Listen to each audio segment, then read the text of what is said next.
بسم اللہ۔ بلی کو لات کس نے ماری؟ اس سوال کا جواب دینے سے پہلے پوری کہانی سن لیجئے۔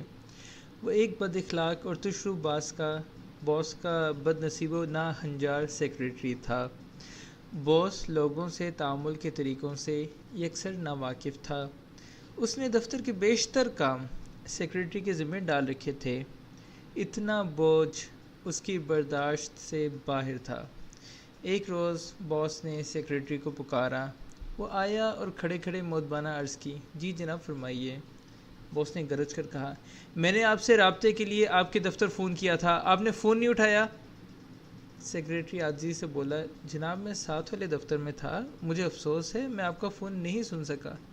باس نے نہایت اکتاہٹ سے چیخ کر کہا، ہر وقت مجھے افسوس ہے، کیا بکواس ہے یہ کاغذات پکڑیے اور سیکیورٹی کے نگران کو دے کر جلدی واپس آئیں۔ سیکریٹری جو روز کی اس جھک سے تنگ آ چکا تھا، سیکیورٹی کے دفتر پہنچا اور کاغذات نگران کی میز پر رکھتے ہوئے بولا، ہمارا کام جلدی کر دیجیے گا۔ وہ آدمی بھی سیکریٹری کے طریقہ کار سے اکتا چکا تھا۔ اس نے کہا، ٹھیک ہے، انہیں ترتیب سے رکھ دیجیے۔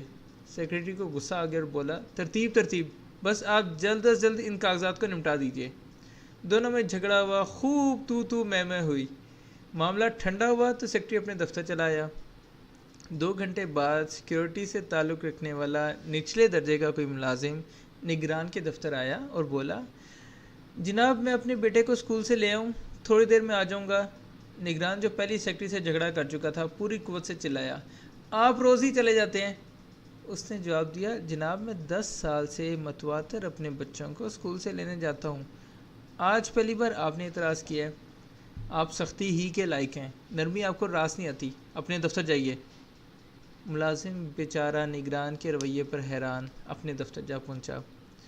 اس نے اسکول فون کیا کہ اس کے بچوں کو کسی ذریعے سے گھر پہنچا دیا جائے، لیکن وہ معصوم خاصی دیر دھوپ میں کھڑے رہے۔ آخر اسکول کے ایک استاد نے انہیں گھر پہنچایا۔ شام کو چھٹی کے بعد ملازم اپنے گھر آیا۔ نگران کے ساتھ ہونے والی بدمزگی کا رنج اور غصہ ابھی تک باقی تھا۔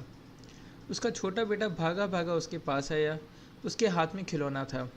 بابا یہ کھلونا مجھے ٹیچر نے دیا ہے کیونکہ میں نے دفعہ ہو جا اپنی ماں کے پاس، باپ نے غصے سے اسے دھکا دیتے ہوئے ڈانٹا۔ بچہ روتا ہوا اپنی ماں کے پاس چلا گیا۔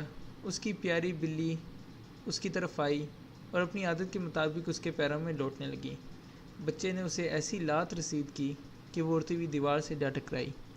یہاں میرا سوال ہے کہ بلی کو لات کس نے ماری؟ میرا خیال ہے آپ مسکرا کر جواب دیں گے، باس نے۔ بالکل درست، باس ہی نے بلی کو لات ماری ہے، کیونکہ وہی دباؤ میں آ کر اپنے سیکریٹری پر پھٹ پڑا تھا۔ آخر ہم کاموں کی مناسب تقسیم کا فن کیوں نہیں سیکھتے؟ جو کام آپ نہیں کر سکتے، جرأت کر کے کہہ دیں کہ میں یہ کام نہیں کر سکتا۔ بالخصوص جب آپ ذہنی دباؤ کا شکار ہو جاتے ہیں تو اس کے بد اثرات ان لوگوں تک بھی پہنچتے ہیں جو اس سلسلے میں ذرہ برابر قصوروار نہیں ہوتے۔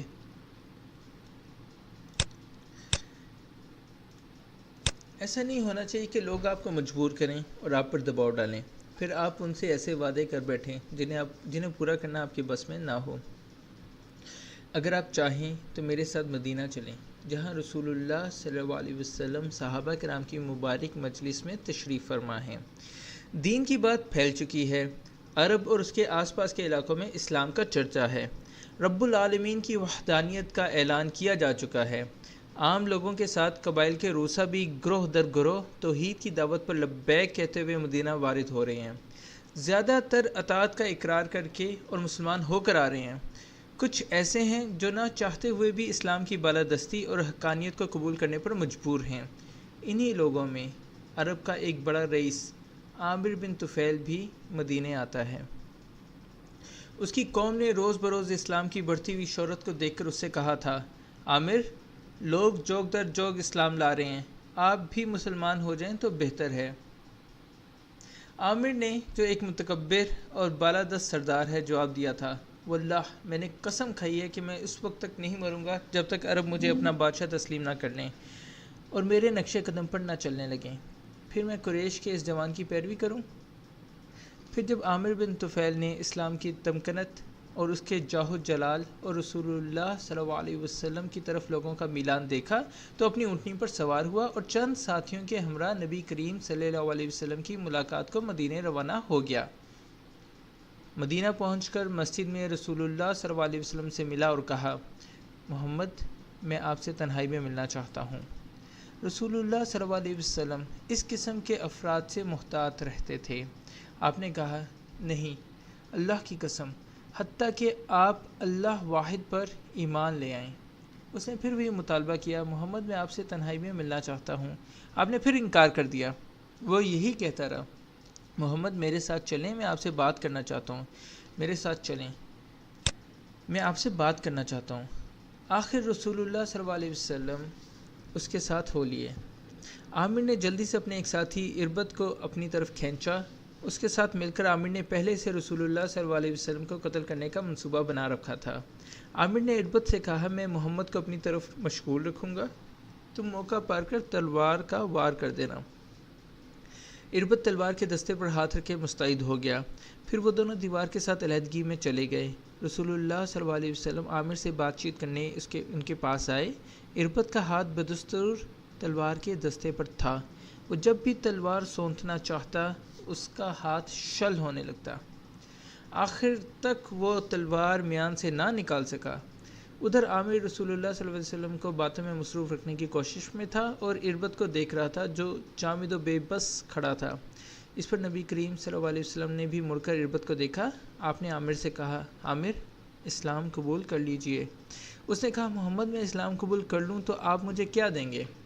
آپ نے صاف جواب دیا، آپ کو وہی ملے گا جو مسلمانوں کو ملتا ہے، اور آپ پر وہی ذمہ داریاں ہوں گی جو مسلمانوں پر ہیں۔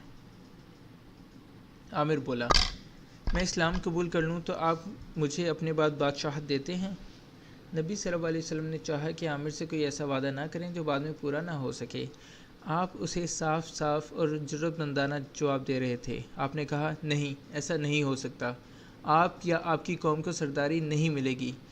عامر نے اپنے مطالبے میں قدرے تخفیف کرتے ہوئے کہا، پھر ایسا کرتے ہیں، میں اہل بادیہ کا بادشاہ ہوں گا اور آپ اہل شہر کے۔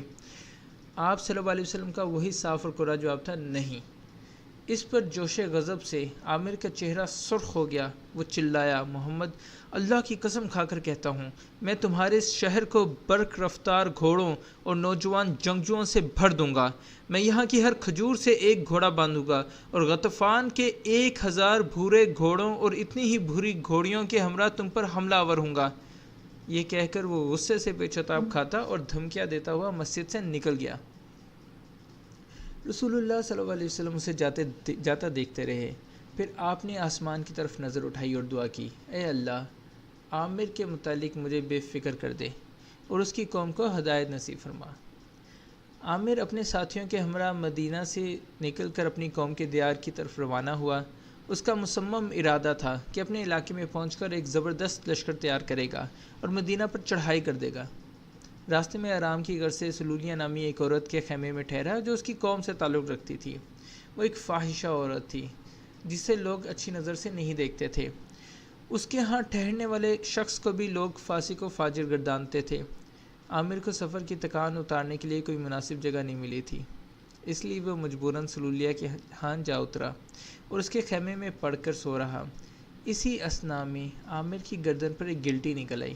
ایسی گلٹی عموماً اونٹ کی گردن پہ ظاہر ہوتی تھی اور اسے موت کے گھاٹ اتار دیتی تھی۔ گلٹی دیکھ کر عامر گھبرایا اور بے حد پریشان ہوا۔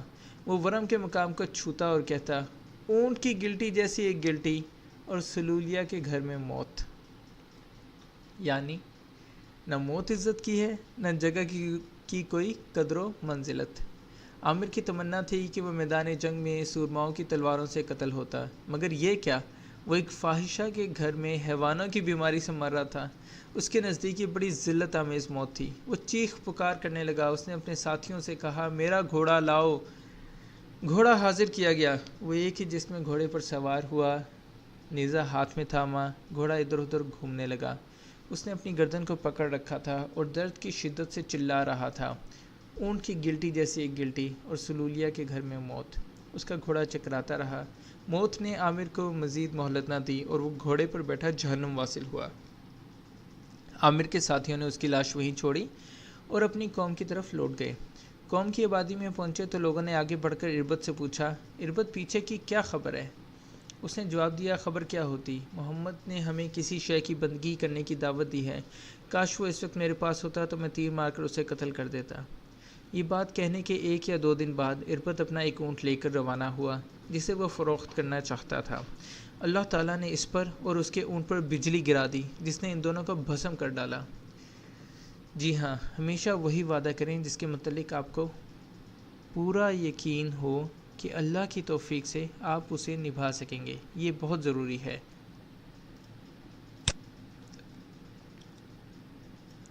ایسا کوئی کام اپنے ذمہ مت لیں جسے انجام دینے پر آپ قادر نہ ہوں۔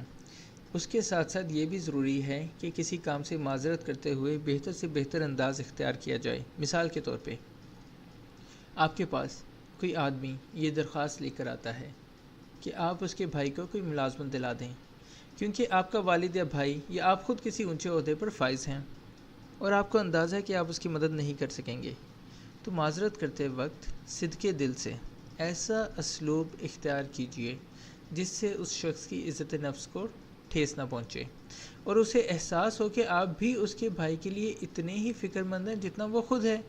مثلاً آپ اسے کہہ سکتے ہیں کہ بھائی، مجھے آپ سے ہمدردی ہے، آپ کے بھائی کو میں اپنا بھائی سمجھتا ہوں، لیکن اس وقت میں آپ کے لیے کچھ نہیں کر سکتا، اس لیے میرا عذر قبول کریں۔ اللہ سے دعا ہے کہ وہ آپ کے بھائی کا مسئلہ حل کرے۔ یہ باتیں کہتے ہوئے ایک لطیف مسکراہٹ اپنے چہرے پر سجائے رکھیں۔ آپ دیکھیں گے کہ گفتگو کے اس خوبصورت اور مؤثر انداز سے اسے اتنی ہی خوشی ہوگی جتنی خوشی اس کا کام کرنے پر ہوتی۔ نقطہ نظر، اپنے ضمیر سے معاملہ صاف رکھیں، لوگوں سے معاملات طے کرتے ہوئے جرأت مندانہ موقف اختیار کریں، اپنی صلاحیتیں پہچانیں اور ہمیشہ چادر دیکھ کر پاؤں پھیلائیں۔ ایسی اور کہانیاں سننے کے لیے یا مزے کی کچھ ویڈیوز دیکھنے کے لیے ہمارے چینل کو سبسکرائب کریں، اس ویڈیو کو لائک کریں اور شیئر کریں، اور نیچے کمنٹ میں بتائیں کہ آپ اور کس قسم کی کہانیاں سننا پسند کریں گے۔ السلام علیکم ورحمۃ اللہ وبرکاتہ۔